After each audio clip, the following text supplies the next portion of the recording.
Hi everyone, good morning, good afternoon, good evening. So, as always, tonight is a wedding night. So again, I'm here in another place. I'm a little bit tired, I must say. So we are in the Plexus day of the emotional week of Taurus. And the topic for today is literature. So some can say that literature is a part of poetry, which is indeed, but I separate it here because I guess that literature has something very different from poetry. While poetry is trying to transmit concepts, ideas in a very high level, literature is much more bounded to experiences, to try to explain the details of the things, to try to communicate the emotions, the details, the experiences of something, which take us to the idea of living that idea, living that something. So take action into that. So that's why it also takes us to try to live those stories. We can understand the difference between poetry and literature, saying that poetry basically is like this spell, like this mantra that uses the words to manifest something concrete. And the way in which you can do that is because of the metric. The metric of the poetry is the one that has like this kind of mathematic way to describe, to tell, to expand the words. So we would use this metric, these systems, in order to manifest the words, the ideas. In the other hand, when we speak about literature, it's very different because literature is a narrative, and by narrative means that it has a story to tell. It's not about concepts, it's about a specific detailed story that uses the narrative as a way to explain the topics, the information. And it's written not like a poem, but as a prose. So this means that the way of writing this is free, that you don't have a metric to follow, that is constant, that is that it can be long and used in many different ways. So there is no a specific structure that you have to follow. Literature is free in order to explain every detail and be able to go and do anything. Pero vamos a ir a por qué aparece la literatura, dónde surge y qué es lo que cómo surge y qué es lo que nos entrega. So let's go first to where this literature is born and what is the things that gives us for our development. So the origin of literature would be in a different way of poetry, in which poetry was used as keywords to open doors in order to transmit information from the mind level into the matter, opening doors to new realities, sending messages of something that you are aiming to do. That was like a mantra. But instead of this, the literature was something much more common, because basically it was telling stories. telling stories that had no a specific goal, but to help people to enjoy. And we can have this stories um, in fiction or as telling a real story, something that happened. We can explain this story from the past, the present, or the future. So as fiction, okay, or as a real story. And usually these stories were designed with teaching goals. Like in the very beginning, they were made in order to teach the young people how to solve some problems that the older ones had before. So in the ancient times, when the old ones used to share these stories, they used to sit in the around the fire, the home. They started to share with the younger ones the stories that they had lived. So what they usually did was to share their own experiences or the ones that someone told them, and they usually went to the past to start a story.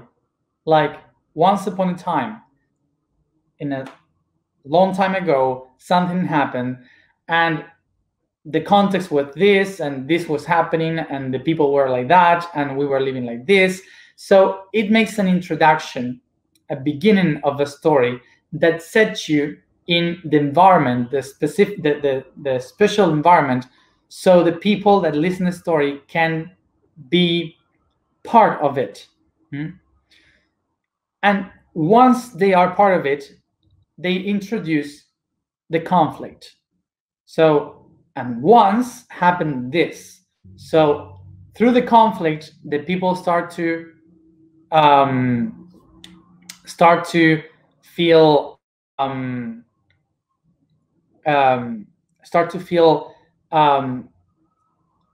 responsible for what is going on.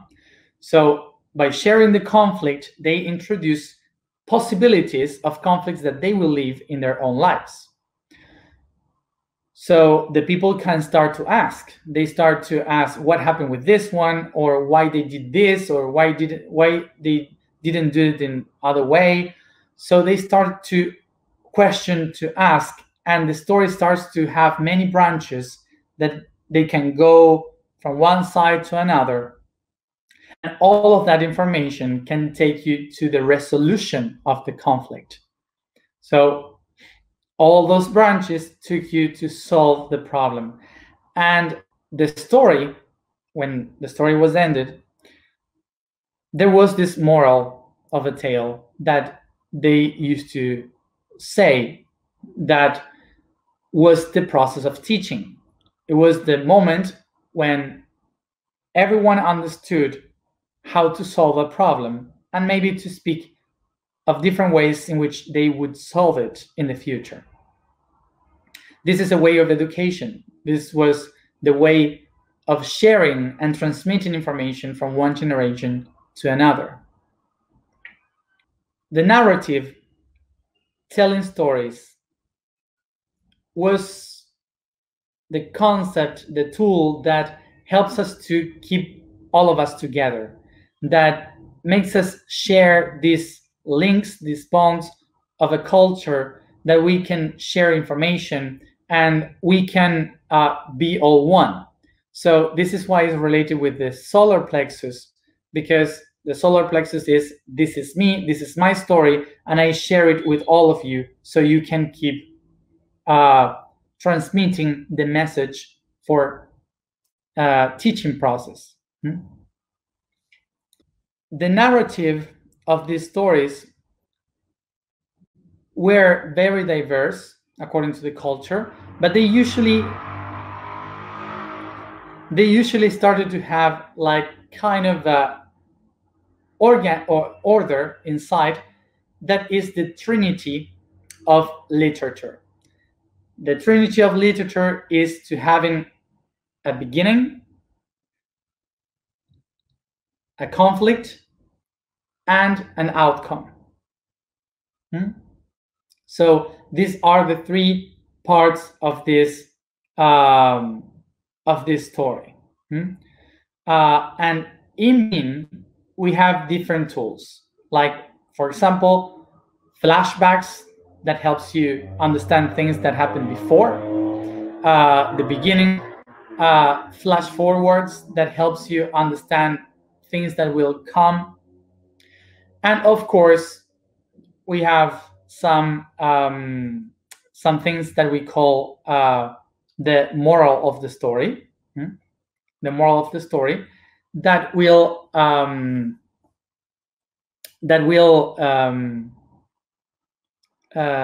help the people that is listening the story or reading the story to have some idea of how to solve their own problems. As the time passed by, what we started to do was to develop the narrative in a better way, creating the literature. So literature started to be much more descriptive than poetry. Poetry was to describe the work, the job of the priests and priestesses in order to work within terms of the divine. So it was really difficult to get to understand by the people. It was very difficult to transmit the information of what the priests and priestesses had in the shape of poetry. So what the literature did was to download these concepts of poetry into very detailed stories so everyone could understand. Because there are so many interpretations for poetry, it doesn't matter if it's written there. Who read the poetry, they could understand many different ways and many different things from it. But in the narrative of the literature, it is precisely as it's written. It is describing precisely all the details of what it is expected to know. So this is why the narrative, the speaking stories, were designed in order to let the people know the stories of the gods, the stories of the ancestors, the stories of the heroes, so they could know their history, they could know what was happening. One of the main goals that had literature besides poetry is that while poetry is describing concepts, literature is describing a story that is lived by someone. By someone. So there is a main character that doesn't have any face, that you only have his story. So you can feel that you are living that story as it's been told or as it's been read. So someone can basically feel that that person itself is living that story, that me, myself, can be also the character that is living that story. And that made a big difference in when literature started to evolve in our cultures, because it helped people to take action, to try to live the same story that they were reading. So throughout many centuries, these stories weren't able to be known by the common people because they had no idea how to read. So it was impossible for them to access to all this knowledge and all these stories. So, and even though, even more, in some cultures, it was forbidden for people to know how to read.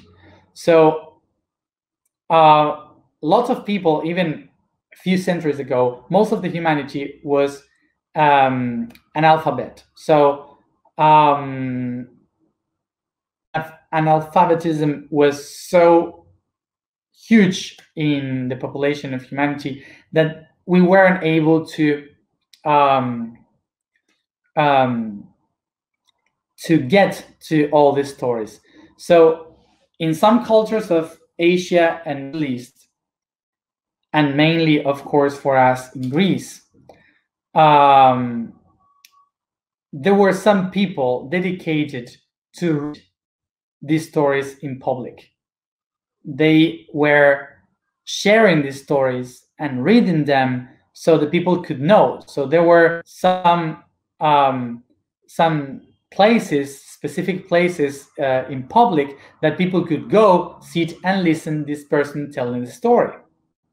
So these storytellers, basically what they also started to do, it was kind of acting the story so people could enjoy the reading. So they were like trying to act the story. In Greece, we had these spots, these places in public areas that that people used to go to see, places to see these other storytellers, the storytellers. So the place to see in Greek is called theatron.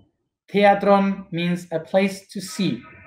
So people used to go to the theatron, which is the theater, theater, to see those storytellers. Eventually, after all these times, we had to call that amphitheater because the Romans came and they put two theaters together, one in front of the other, so they can have more people around. So that's why from that time we call amphitheater the half of it. But in the time of Greece, it was always half. So it was called theater. So from literature, when it started to evolve, we got theater. But that's why we can tell that it's kind of a different art, but actually theater is inside literature, because what the theater is doing is basically to act what is written on the literature. So literature and theater has been very important for us in our path of knowledge, of designing our way of thinking today. Because the stories that literature brought to us kind of designed the way in which we interpret everything, our life.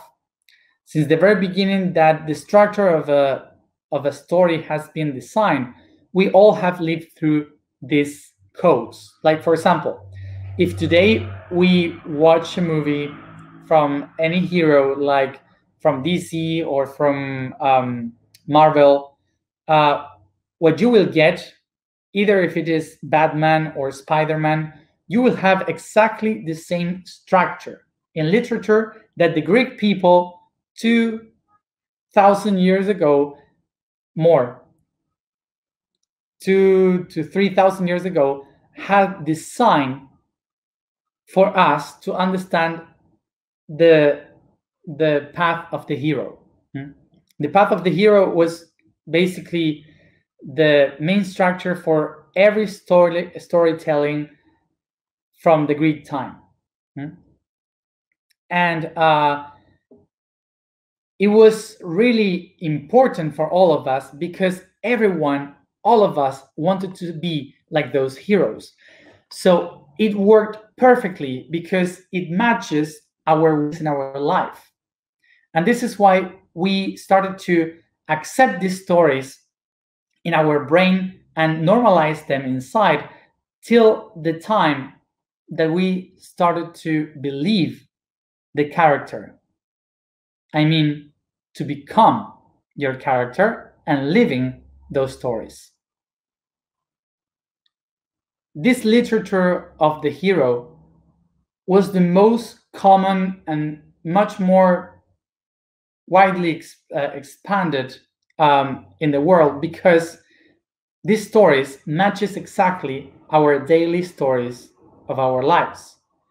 We are struggling every day in order to achieve our goals, to solve problems. We have our antagonist in the stories, the bad guy and the good guy, and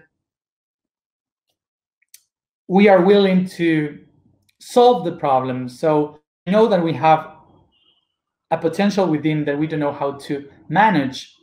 So when we see these stories, we perfectly find ourselves in those stories, even if they are fantastic. We find ourselves struggling with our daily conflicts, and then we figure out a potential that we have within. And once we discover that, we can solve our problems and defeat our enemies. So that's why it's so easy for the people to accept this kind of literature, because it's the story that we would love to live, is the most closer to our own stories. We have this kind of literature that is the most common, which is the path of the hero, that helps us to find a way of relate to our life, trying to live the story, that to say, I want to be that, I want to become that, because the common people are trying to solve problems in order to go into the next level, to feel that they are the heroes of the story.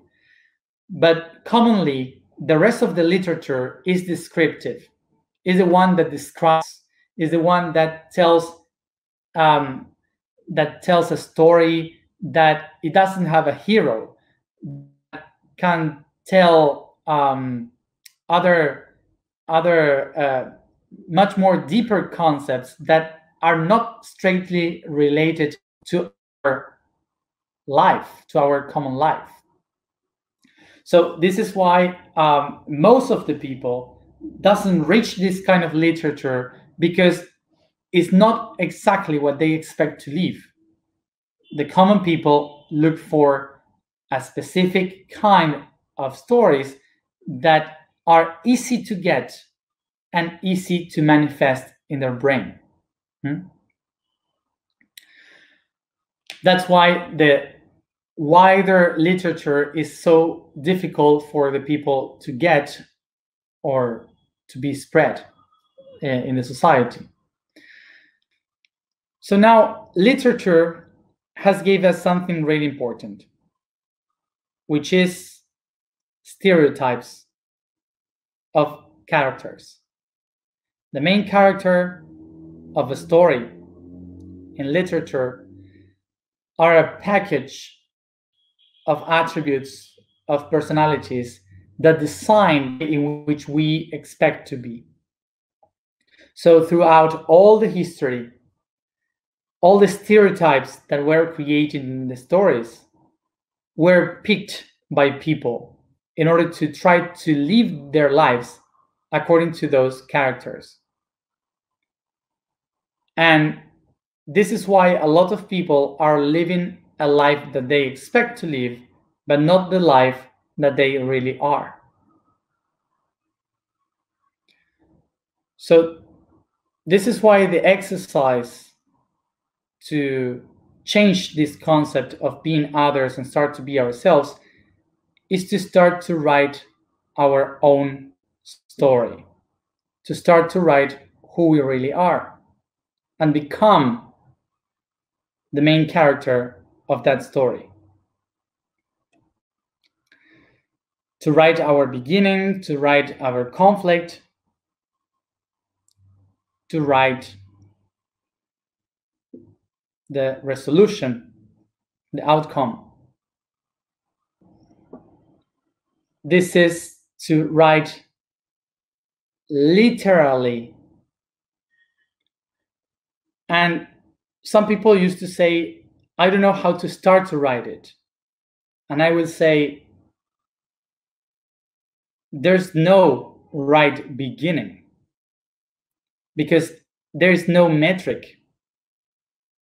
There's no mathematics into literature.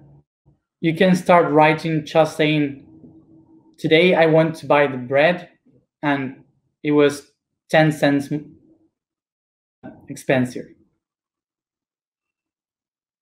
And just by that, you can write the bigger history.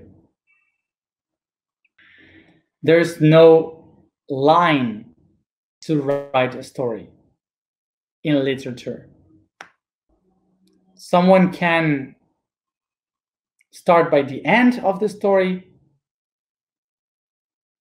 by something that happened, or just a simple fact, common fact.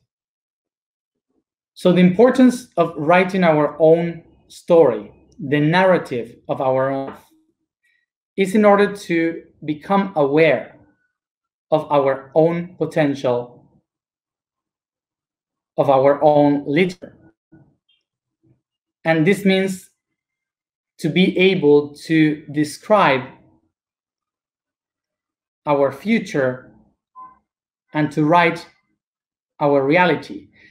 And this sentence is very important because we are here to rewrite history. We are here to describe a new way to write history. So we have come here to rewrite the history. And by saying this, we can now understand that we have to write our history for it to happen. And to do that, we have to recognize that the word is creation. So we open our book, our writings, with a poem that opens the door. But after you open that door, you have to describe exactly what you are proposing, what you are expecting, what will happen. The details, the narrative of the future. And important to understand this, in literature, you will always have an outcome, but never an ending. It never ends. So my advice for you today is for you to write your story, for you to be able to write what you have within, what you have lived, and what you expect to live. And for that, it doesn't matter if it takes you 10 pages or 1,000 pages.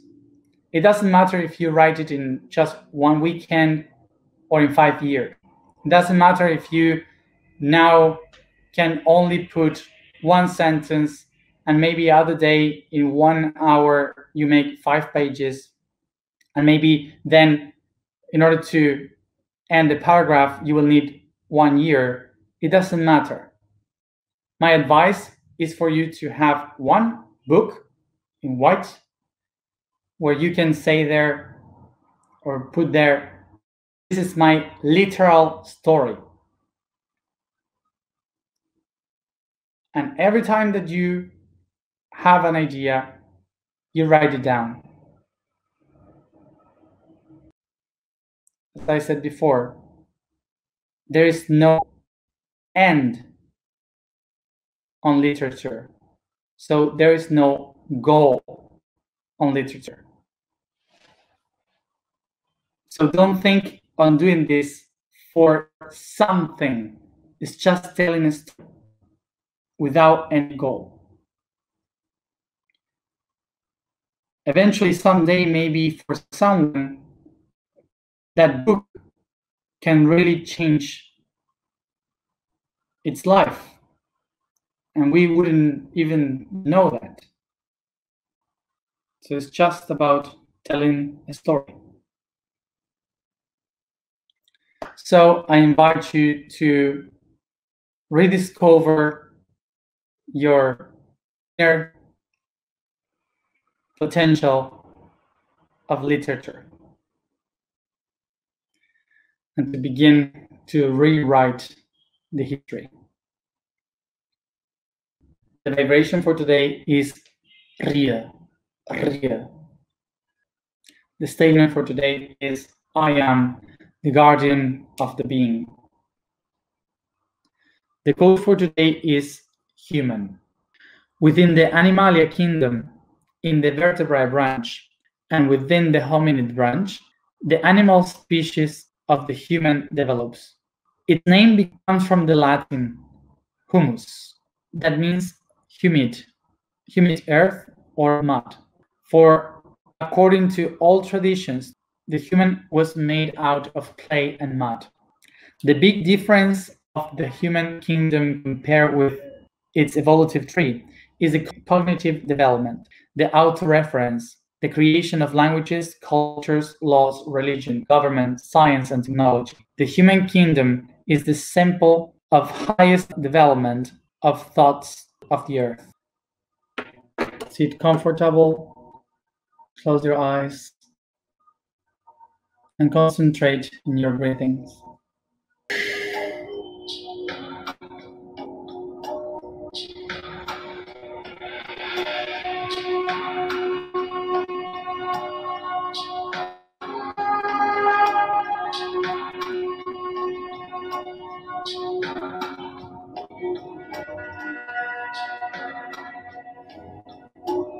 I become aware of the space around me, the body that I inhabit, and my own breathing.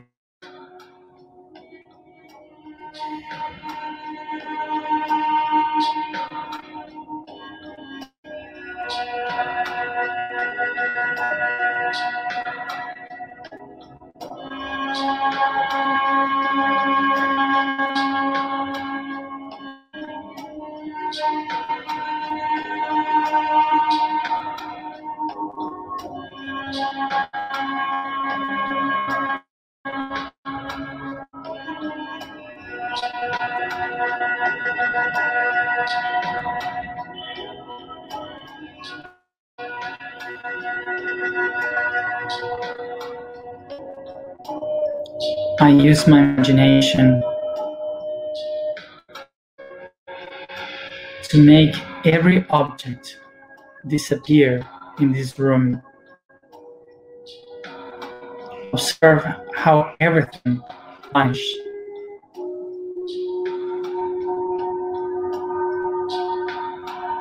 And as I can see all of it disappear,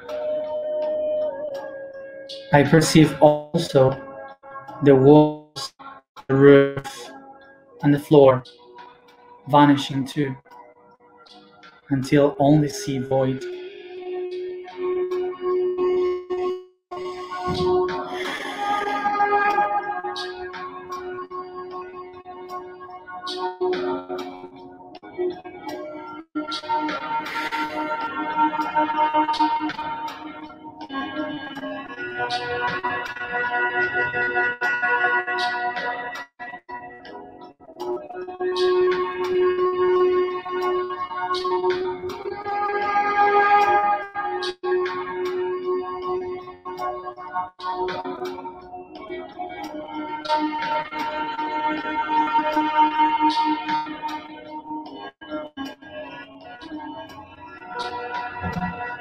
In this void, I stare at one point, only one spot,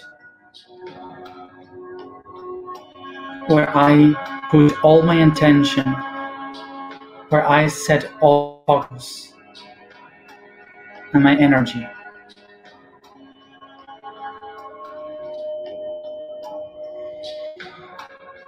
As I take a deep breath, I can't perceive how this spot turns spark, and the spark expands into many, and all of them create a fire.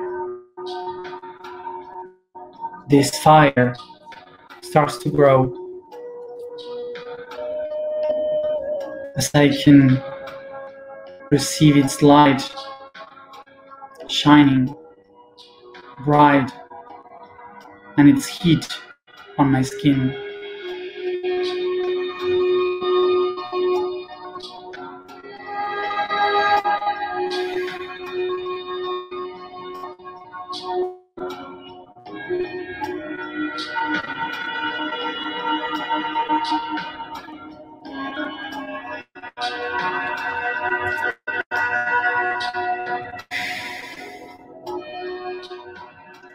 I recognize that this fire is the essence of my soul, and from it I can build my home, the home of my dreams.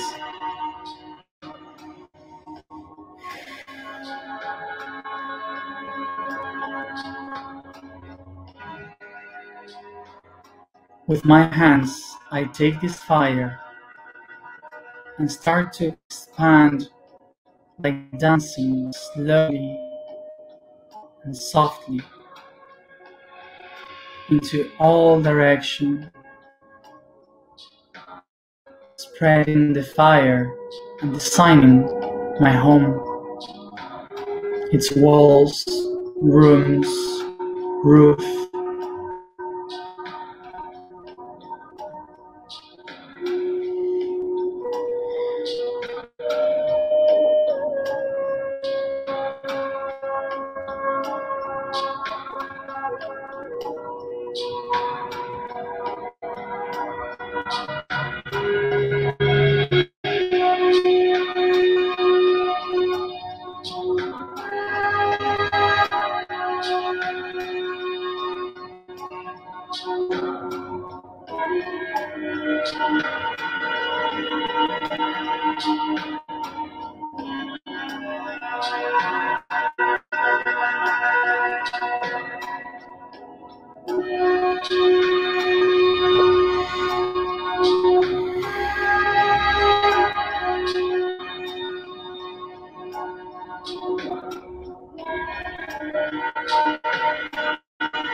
I become aware that every room is a chakra,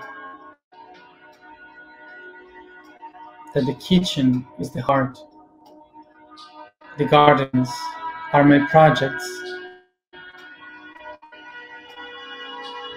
and every wall is a bone.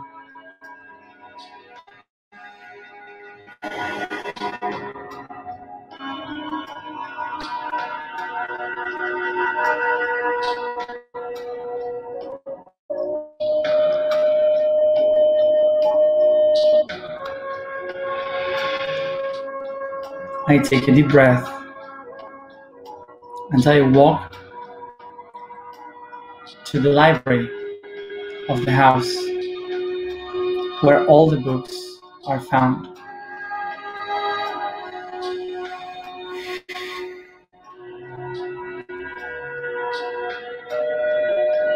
I take one of the books and I sit down on a sofa in front of the fireplace, and I start to watch and read in between lines this book, where I can find written down the story of my whole life, everything that I have done to accomplish, to build this home. And I recognize, as I see my story, the being that I am, guarded in this book.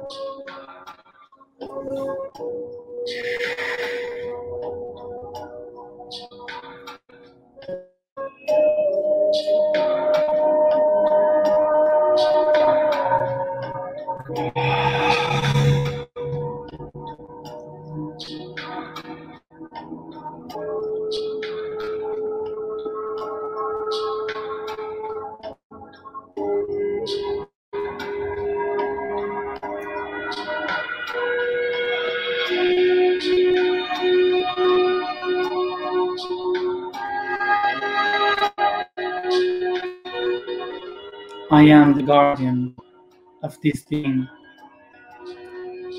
and only me is capable to tell its story. I picture myself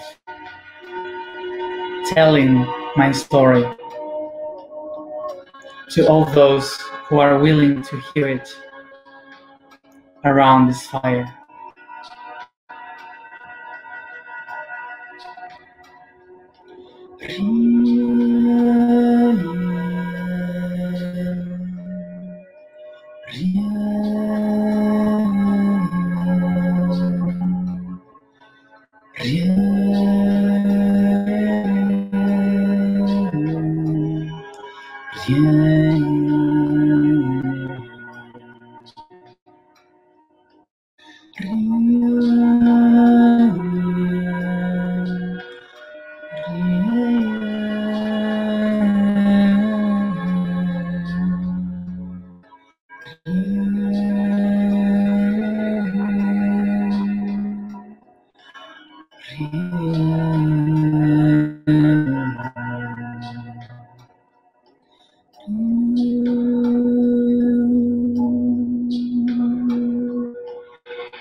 I am guardian of the being.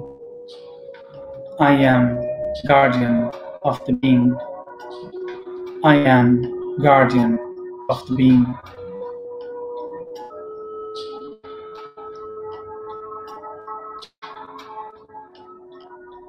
I have.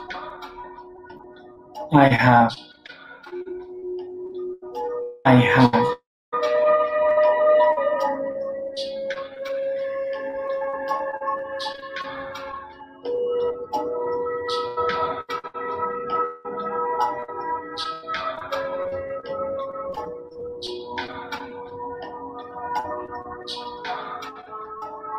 I have this story, this narration in me.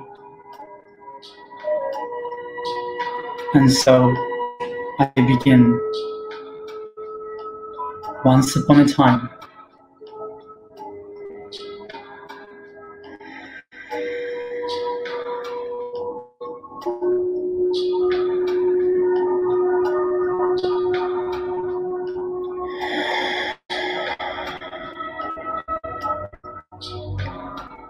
I take a deep breath, taking the beginning of my story to my heart, and each one at its own time come back here and now.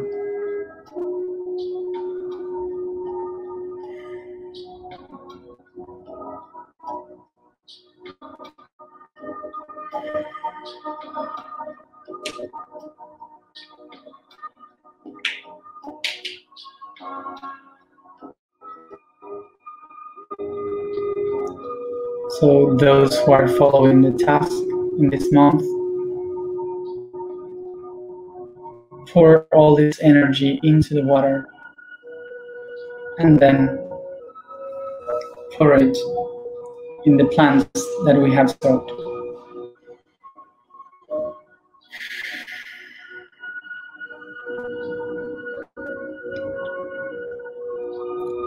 Thank you everybody for being here another day, and see you tomorrow at the same time.